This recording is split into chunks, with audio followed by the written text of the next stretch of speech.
Hello everyone, I am Shruti Mishra. We have come up with a new YouTube channel, Study Buzz. Here we will be uploading informative and academic contents. So if you like this video, please subscribe to our channel and share it with your friends. So today I have come up with a new education policy 2020. यहाँ पर हम लोग जो education policy में government ने जो major reforms किए हैं उन सारी चीजों को डिस्कस करेंगे डिटेल में। तो अभी तक हम ये जानते हैं कि हमारा जो एजुकेशन सिस्टम रहा है इंडिपेंडेंस के पहले से, वो जो लॉर्ड मैकॉले ने इंट्रोड्यूस किया था इंग्लिश एजुकेशन सिस्टम को इंडिया में, वो मोर और लेस वही कंटिन्यू होता रहा है अभी तक। और इस एजुकेशन पॉलिसी में गवर्नमेंट जो है वो काफी ड्रास्टिक चेंजेस लाना चाहती है। इंडियन लैंग्वेजेस और कल्चर को इंडियन एजुकेशन सिस्टम का पार्ट बनाया गया है और क्रिटिकल थिंकिंग और एक्सपीरियंशियल लर्निंग को गवर्नमेंट ने ज्यादा तवज्जो दी है इस एजुकेशन पॉलिसी के अंदर। चलिए आगे देखते हैं इस एजुकेशन पॉलिसी को डिटेल में।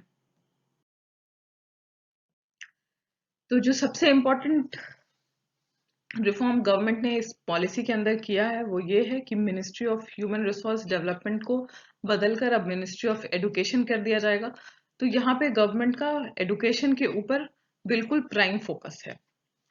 नेक्स्ट रिफॉर्म जो गवर्नमेंट ने किया है वो ये है कि एजुकेशन सेक्टर में अब government 6% of the GDP invest करेगी। अभी तक ये इन्वेस्टमेंट हमेशा 1.7% से लेकर 2% तक रहा है, क्योंकि जो एजुकेशन सेक्टर है वो हमारे कंट्री का बैकबोन है, हमारे ग्रोथ रेट का बैकबोन है।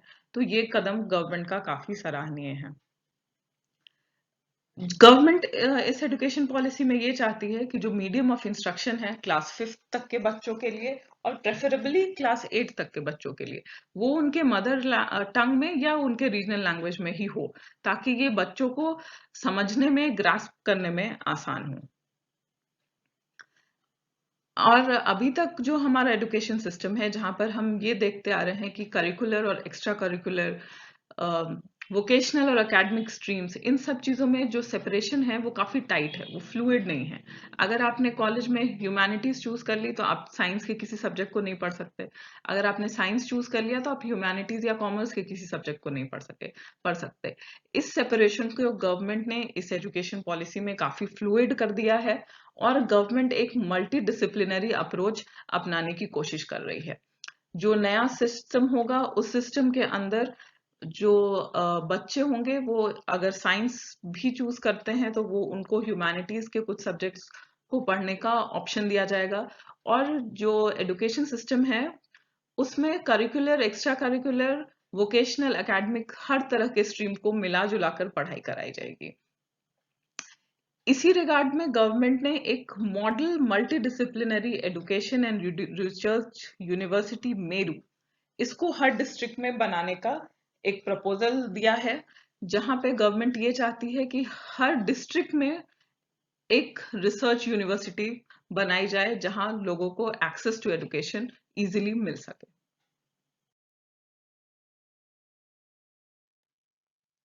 जो एनटीए है, नेशनल टेस्टिंग एजेंसी, ये अब सारे यूनिवर्सिटीज के लिए एक कॉमन एंट्रेंस एग्जाम तैयार करेगी। अभी तक हम देख रहे हैं कि पिछले 2-3 सालों से जो एनटीए है वो डिफरेंट इंजीनियरिंग के एग्जाम्स के लिए, नेट के एग्जाम्स के लिए, मेडिकल के एग्जाम्स के लिए, हर एक डिफरेंट डिफरेंट एग्जाम्स के लिए सारा प्रिपरेशन और सारा इंफ्रास्ट्रक्चर जो है वो एनटीए तैयार करती है, वही एग्जाम्स कंडक्ट करवाती है। तो अब एनटीए को इस एजुकेशन पॉलिसी के अंदर काफी ज्यादा इम्पोर्टेंस दिया गया है। और एक जो नई बात इस एजुकेशन पॉलिसी में सामने आई है वो ये है कि क्लास 6 ऑनवर्ड्स बच्चों को कोडिंग सिखाया जाएगा, बच्चों को ऐसे वोकेशंस की ट्रेनिंग दी जाएगी जिससे वो अपना कोई ना कोई स्किल डेवलप कर सके, ताकि जब वो स्कूल से बाहर निकले तो वो किसी ना किसी स्किल में जरूर डेवलप्ड हो। और इससे गवर्नमेंट का ये मानना है, ये एम है कि बच्चे स्कूल से निकलते ही अगर वो चाहे तो किसी ना किसी तरह का काम शुरू कर सके। उनको इंटर्नशिप के लिए भी इसमें व्यवस्था दी जाएगी। अब गवर्नमेंट क्या करना चाहती है कि जो जितने भी डिफरेंट रेगुलेटरी बॉडीज हैं एजुकेशन, हमारे एजुकेशन सिस्टम के अंदर, जैसे यूजीसी है, एनसीईआरटी है, नैक है जो कि एक्रेडिशन का काम करती है, डिफरेंट कॉलेजेस को रेटिंग्स देती है, तो इन सारे अलग अलग बॉडीज को, मेडिकल के रेगुलेशन के लिए अलग बॉडीज है, इंजीनियरिंग के लिए अलग बॉडी है, इस तरह के डिफरेंट बॉडीज को हटाकर गवर्नमेंट एक सिंगल बॉडी बनाना चाहती है जिसका नाम होगा higher education commission of India. और ये जो बॉडी होगी वो सारे हायर एजुकेशन सिस्टम को रेगुलेट करेगी। इसमें सिर्फ मेडिकल और लीगल एजुकेशन को एक्सक्लूड कर दिया गया है। इन दोनों के लिए जो ऑलरेडी एग्जिस्टिंग बॉडीज हैं वही रहेंगी।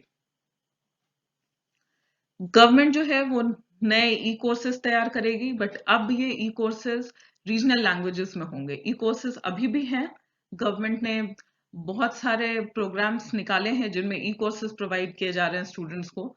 तो जो कि अभी तक इंग्लिश में थे वो अब रीजनल लैंग्वेजेस में भी होंगे। वर्चुअल लैब्स बनाए जाएंगे जो बच्चों को बहुत कुछ एक्सपीरियंस के थ्रू सीखने में हेल्प करेगा। और टेक्नोलॉजी का पूरा पूरा यूज करना चाहती है गवर्नमेंट नए इंडिया को तैयार करने में। इसलिए गवर्नमेंट ने नेशनल एजुकेशनल टेक्नोलॉजी फोरम भी बनाने का तय किया है। फिर जो बहुत इंटरेस्टिंग चीज गवर्नमेंट कर रही है वो ये है कि दिव्यांग जो बच्चे हैं उन लोगों के लिए एक फ्रेंडली एजुकेशन सॉफ्टवेयर निकाला जाएगा, ताकि वो भी, उनके लिए भी पढ़ाई मुश्किल ना हो और ताकि वो भी टेक्नोलॉजी का पूरा पूरा इस्तेमाल कर सके अपनी पढ़ाई के लिए। इस नए एजुकेशन पॉलिसी में गवर्नमेंट का एम ये है कि वो इंडियन जो कल्चर है, हमारा जो इथॉस है, उसको एजुकेशन सिस्टम में कंप्लीटली इंटीग्रेट कर सके, हमारे लैंग्वेजेस को इम्पोर्टेंस दे। तो संस्कृत और पाली प्राकृत जैसे लैंग्वेजेस को बूस्ट देने के लिए गवर्नमेंट ने काफी प्रयास किया है इस एजुकेशन पॉलिसी में। इसके लिए गवर्नमेंट ने national institute for Pali, Persian and Prakrit setup करने का सोचा है। फिर अब जो करिकुलम है, जो ओवरऑल स्कूल करिकुलम और पीडागोजी है, इसको काफी हद तक चेंज करने की कोशिश कर रही है गवर्नमेंट। हमारा जो एजुकेशन सिस्टम है वो अभी तक वही है जो लॉर्ड मैकॉले ने बनाया था। हम पूरी तरह से सिर्फ रटने पर डिपेंडेंट हैं। हमारा जो एग्जामिनेशन सिस्टम है वो अभी भी वैसा ही है जहां पर स्टूडेंट्स रट कर जाते हैं और एग्जाम पास कर जाते हैं। इस चीज को चेंज करने के लिए पूरे पीडागोजी को इस तरह से चेंज किया जा रहा है कि क्रिटिकल थिंकिंग, एसेंशियल लर्निंग और एक्सपीरियंस से लर्निंग, इन सारी चीजों को इनकॉर्पोरेट किया जाए स्कूल लेवल पर ही। नेक्स्ट, इस चेंजेस को लाने के लिए गवर्नमेंट जो है वो फॉर्मेटिव असेसमेंट को हटाकर समेटिव असेसमेंट की तरफ आना चाहती है। फॉर्मेटिव असेसमेंट वो है जहां पर हम end of the year class का जाकर फाइनल एग्जाम देते हैं, आपका स्कूल हो या कॉलेज हो।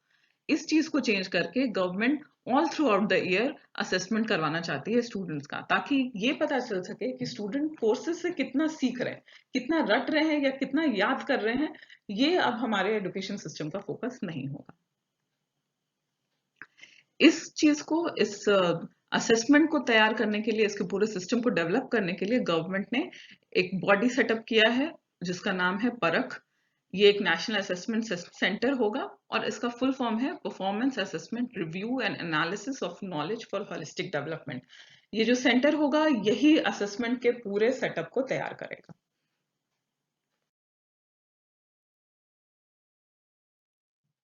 सबसे ज्यादा जो मेजर रिफॉर्म किया गया है एजुकेशन पूरे सिस्टम को सेटअप में, वो ये है कि जो हमारे 10+2 और उसके बाद +3 बैचलर्स डिग्री और आगे का जो भी सेटअप था उसको चेंज किया है गवर्नमेंट ने।